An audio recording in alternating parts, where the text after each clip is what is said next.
It's a little bit chilly this evening. How are you, beautiful woman? I hope you are well. I had an interesting afternoon of reflection and introspection, and I wanted to jump on.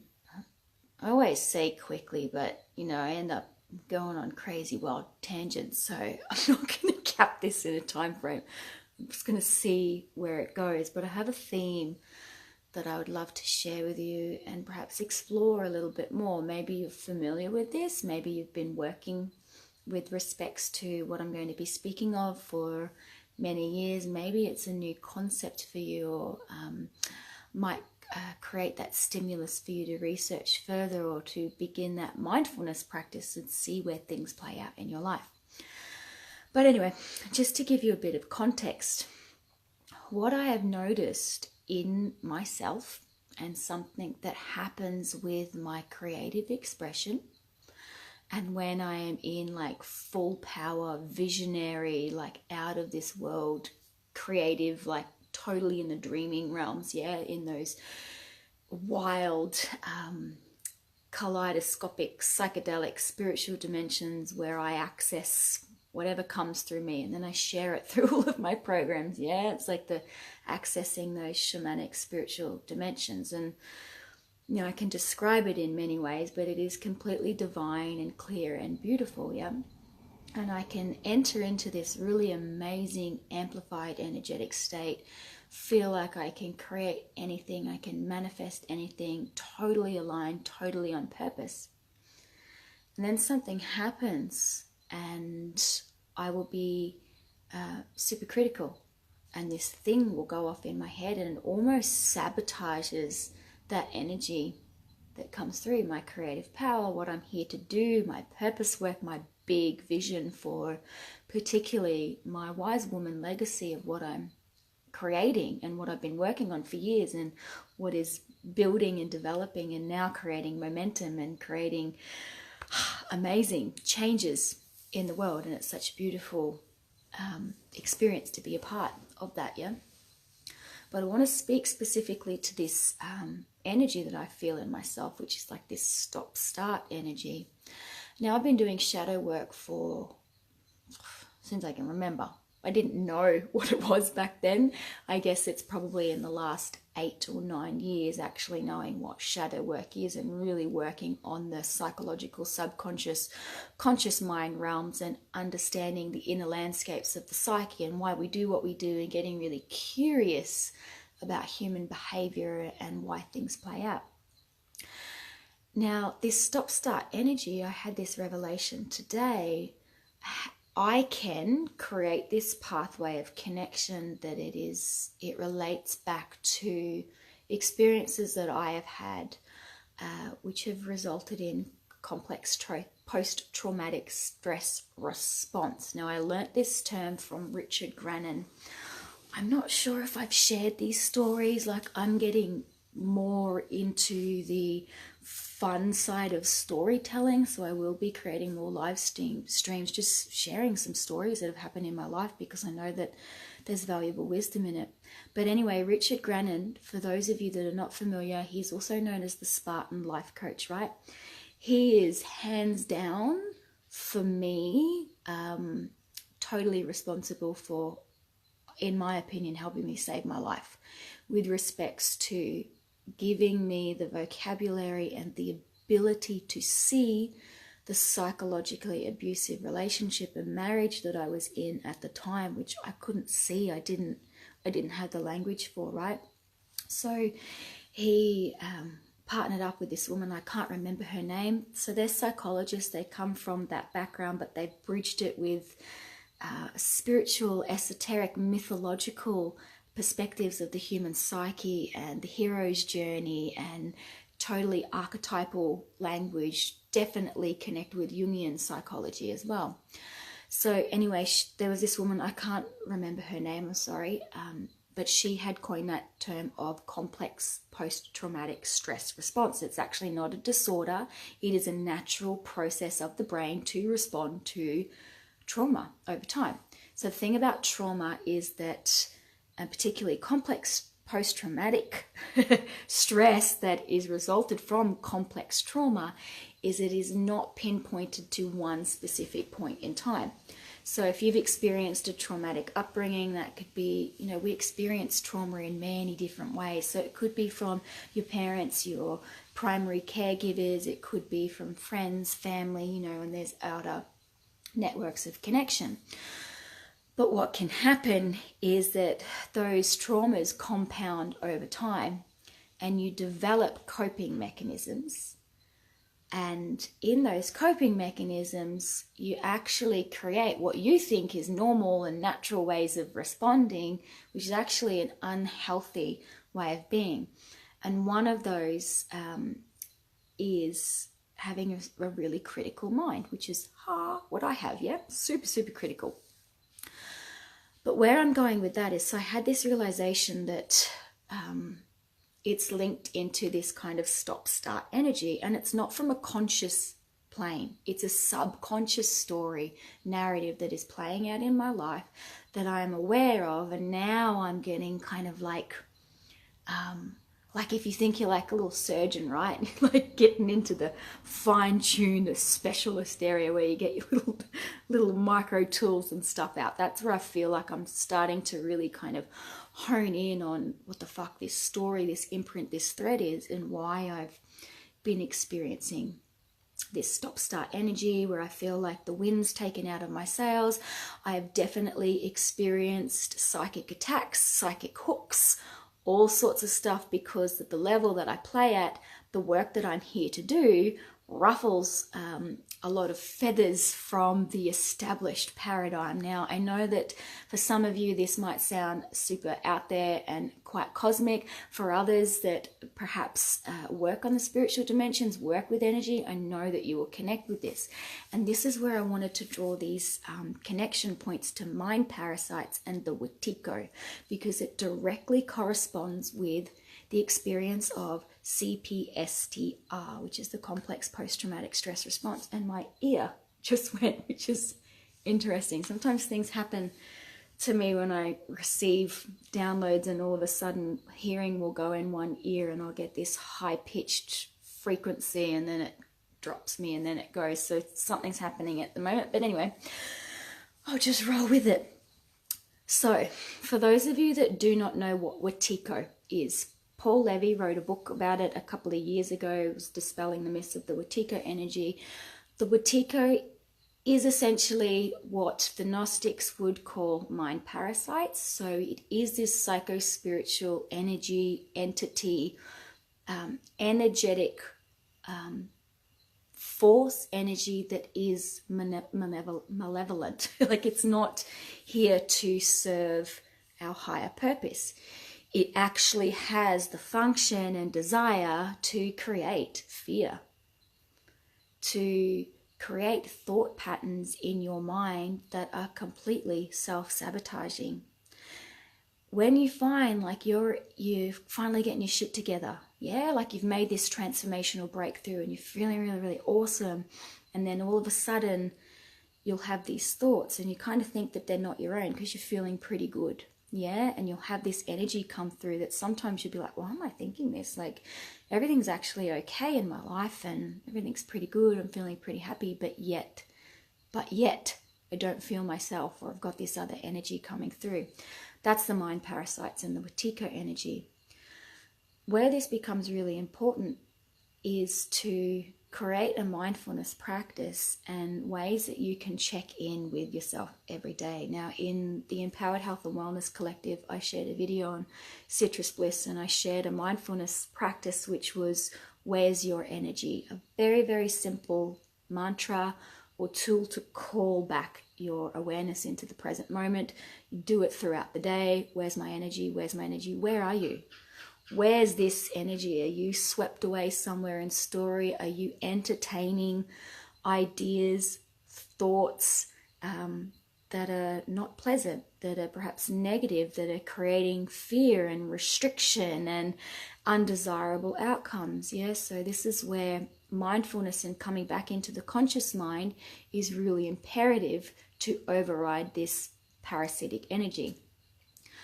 Throughout my years on my spiritual journey and the very wild labyrinthian path that I walked, went down many different avenues of mystical, mythological teachings, dabbled here and there, and, you know, being that seeker, the spiritual seeker, until I came to a point where I felt embodied in my own wisdom that I didn't need to seek anymore. I found ways to tap into that within myself.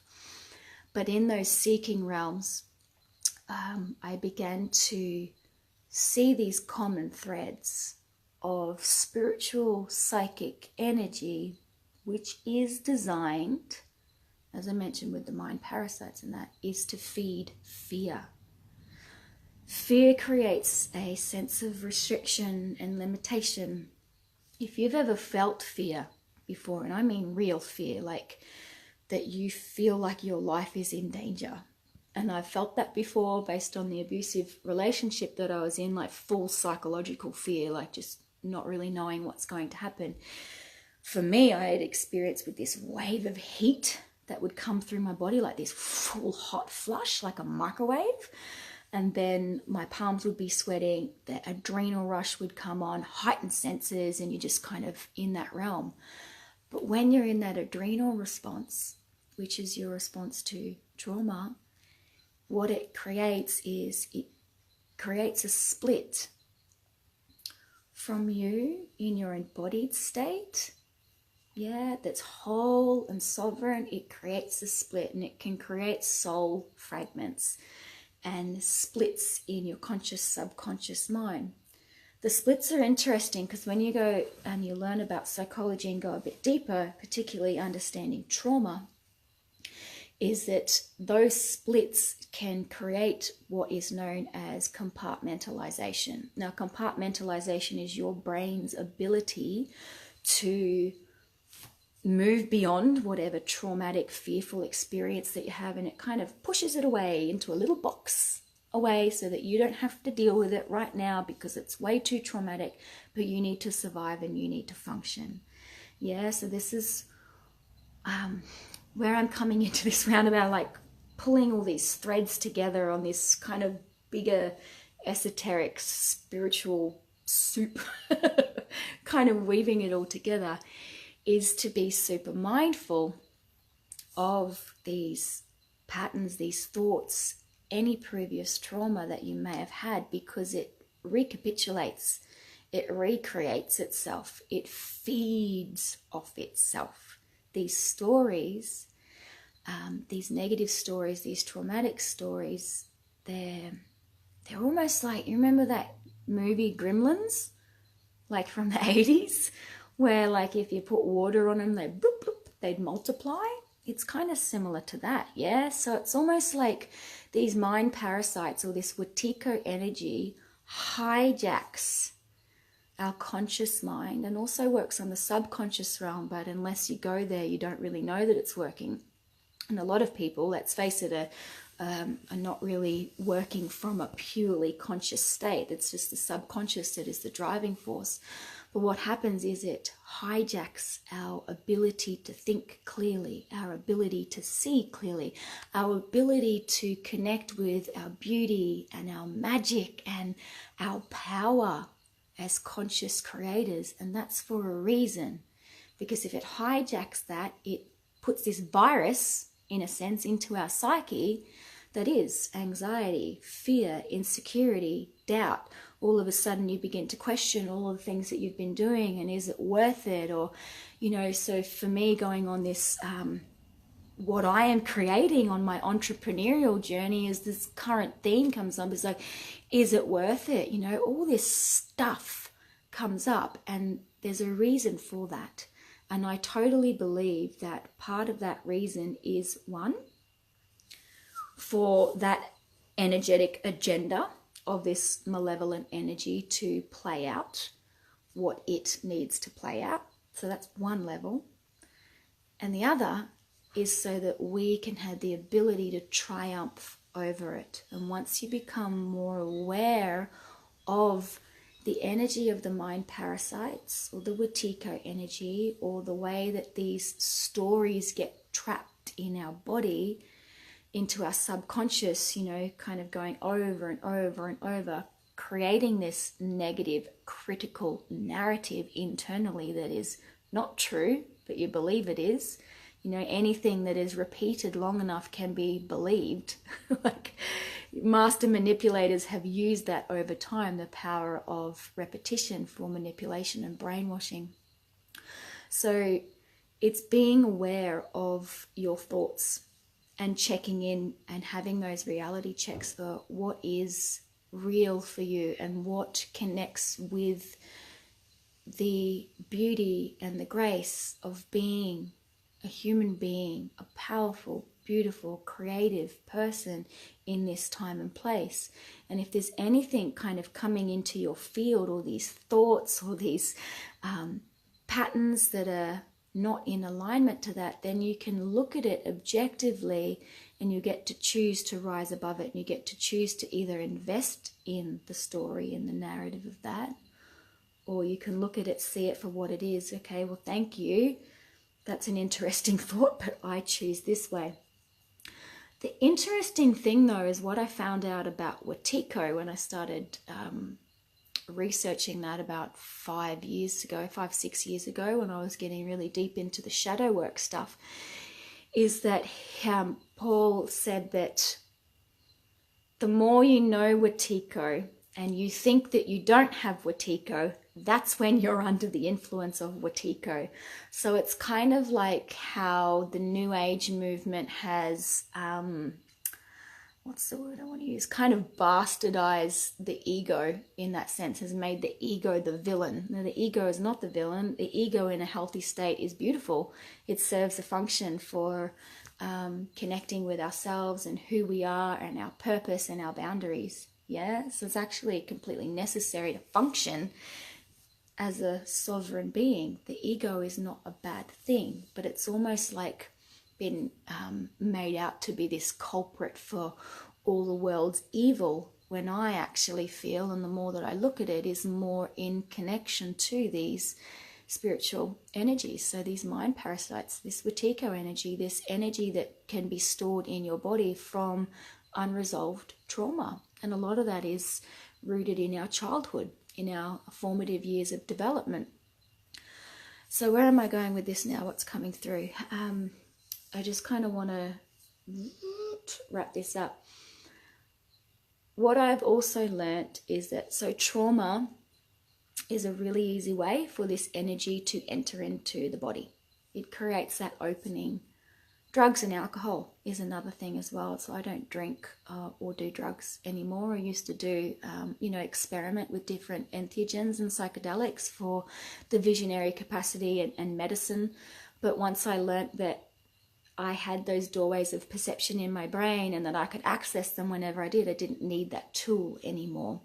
But the interesting thing is that most people that are consuming drugs or alcohol from that recreational space, or even from an addictive coping mechanism, are opening up doorways to these different dimensional energies to come through. Now, if you're not doing it with presence and ritual, which, let's face it, our culture has lost. You know, drinking, for instance, is one of the most tolerated and celebrated components of social connection, particularly in Australia. It's celebrated, but there's no ritual, there's no ceremony, there's no meaning in it. For most people, it's just an ability to take the edge off, to escape, or to access that social connection point, because our society is so disconnected from self, from connection, from community. So where I'm going with this is, if you do find yourself, if you're a type of person who likes to drink alcohol, I'm not saying that that's bad. If you do like to smoke ganja, or you are taking recreational drugs or anything on that regard, just be mindful of what you're opening up to.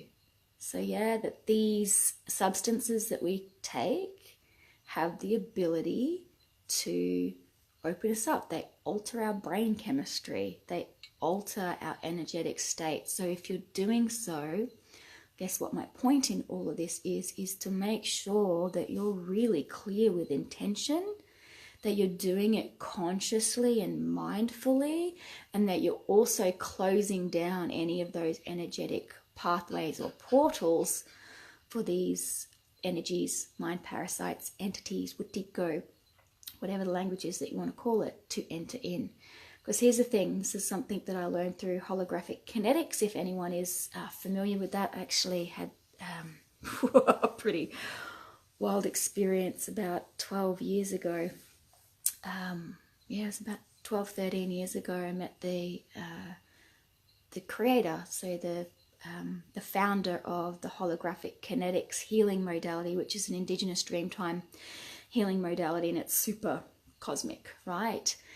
And the thing with that is that Steve talked a lot about permission. So when you're talking about these entities or energies, a lot of them are from lower world dimensional planes, so that we unconsciously invite them into our body, invite them into our space, because we open these doorways, whether it's through drinking, drugs, trauma. Grief is a big one that can open up the doorways of perception and open up those veils as well. Any kind of shamanic journeying, which is a big reason why when we do any of my womb work, we always connect with the earth. We create that solid tether to the body in that embodiment space first. But in any way that you open yourself up into the psycho-spiritual dimensions, is you have the ability to allow other energies to come in. And the reality is that if you're a light being, you're this beautiful carbon-based life form, and you're experiencing this pretty cool holographic world, like, it's a fun place to hang out for a lot of energies. They're probably going to be like, yeah, we totally want to get in on this. But the thing is that a lot of these energies come from what they say is the lower dimensions, or the lower vibrational worlds. I don't mean lower as at a different,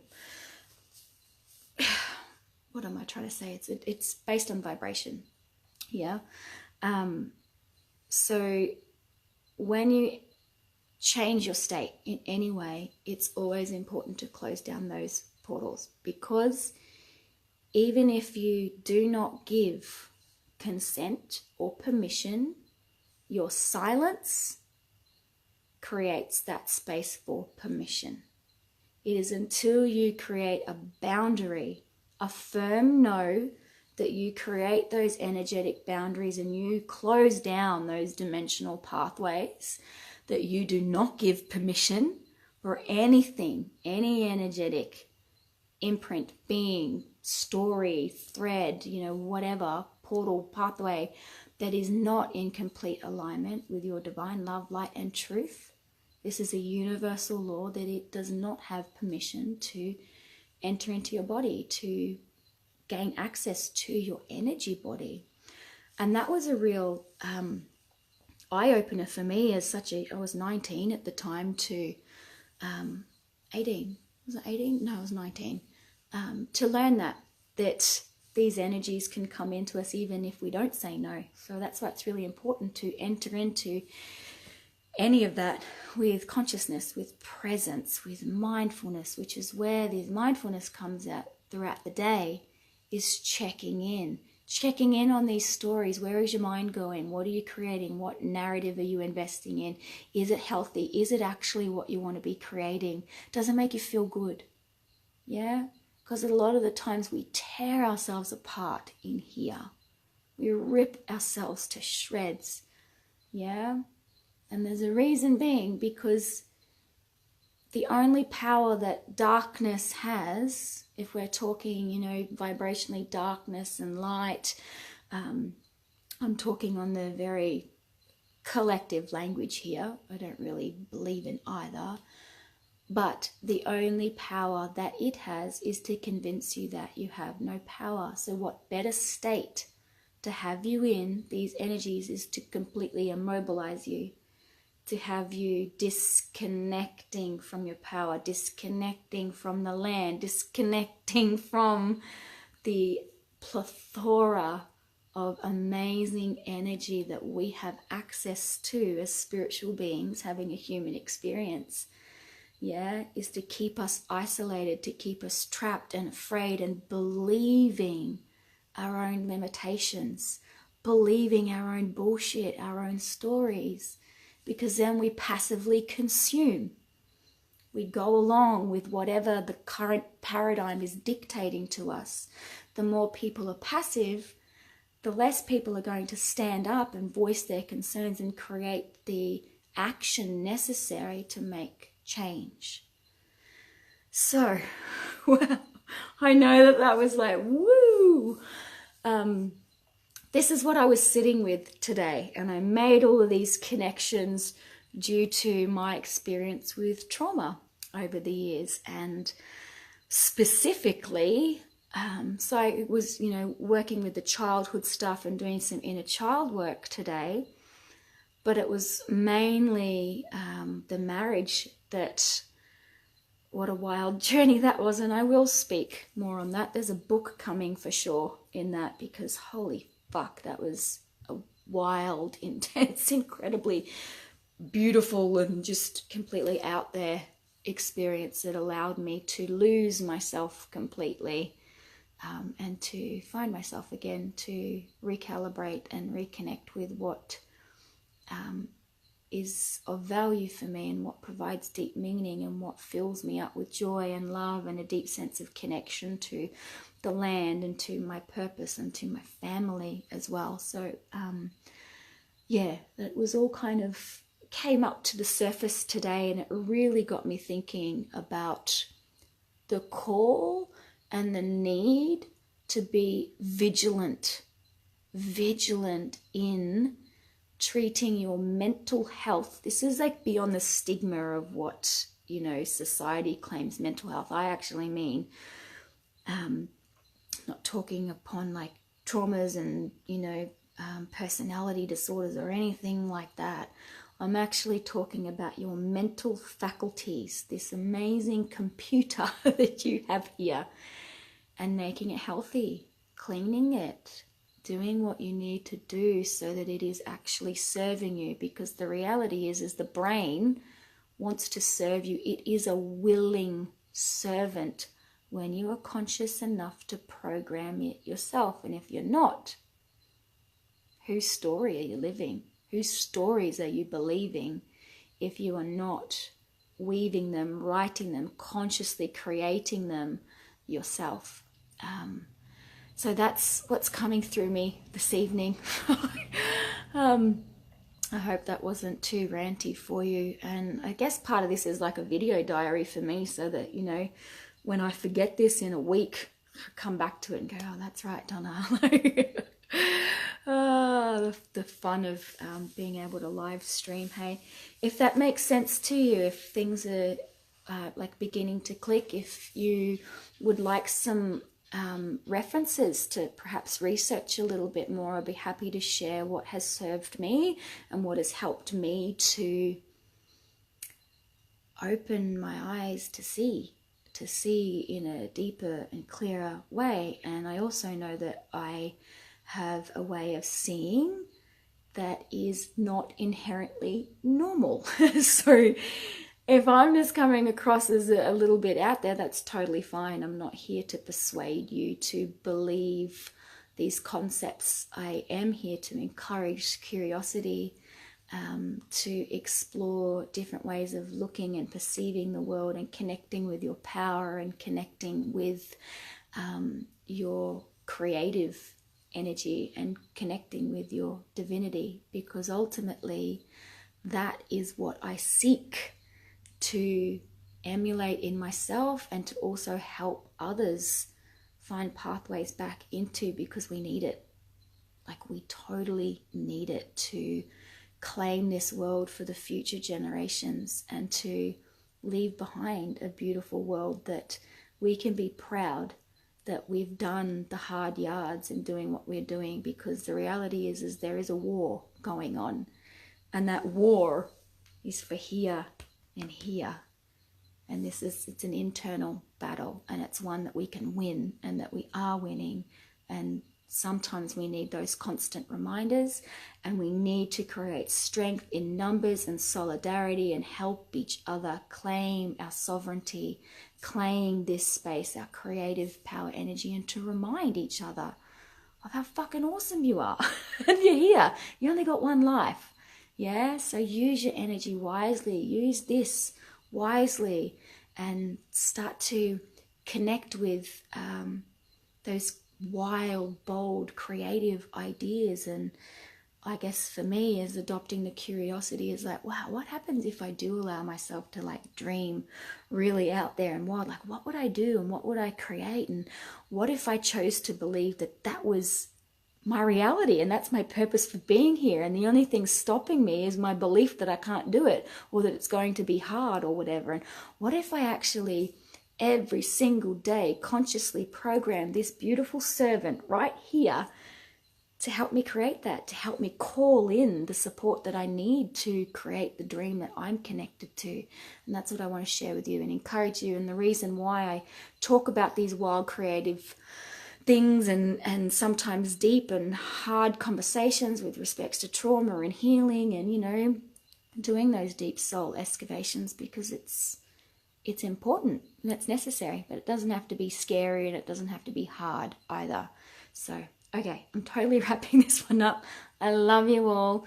I would love to hear some comments below. Tell me what you think about that, what you connect with, what resonates with you, maybe what experiences you've had, or maybe you've felt that, you know, that energy being hijacked or robbed from you, and what you've done to help reconnect you with your power. Mwah!